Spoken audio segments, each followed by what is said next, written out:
Keep watching to the very end because the most startling thing about Larry Bird is not a single game or highlight. Rather, it is the straightforward repeating routines that created a legend.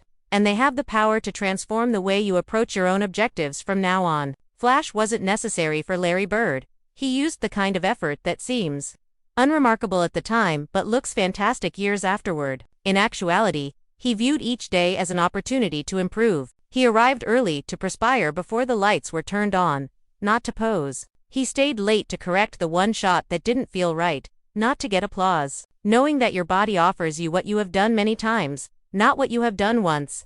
He took the same shot 100 times and then another 100. Defenders had to guess and guess again because he learnt to live in open space and rushed without the ball. He looked at how passes come in at various heights, how the ball spins off the rim, and how your feet land when you turn. Simple decisions like standing in the proper spot, reading the next pass, boxing out with full force, and exerting extra effort when others are resting add up to a lot. Instead of acting like a hero, he played through difficult times with smart toughness. He addressed minor details that most people overlook, such as footwork, elbow angle, balance, core work, and the sensation of the fingers at release. He employed speech as a tool rather than a ploy.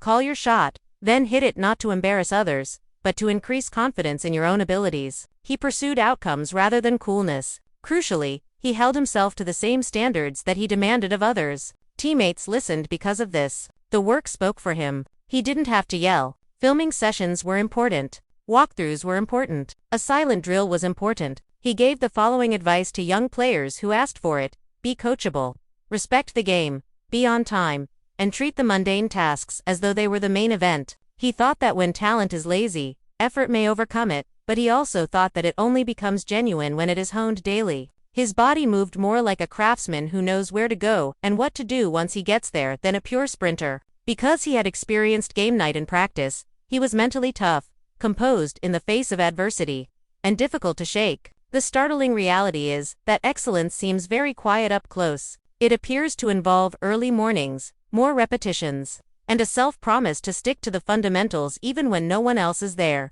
Start with a straightforward strategy if you are pursuing a goal. Dedicate an additional 15 minutes to your craft each day.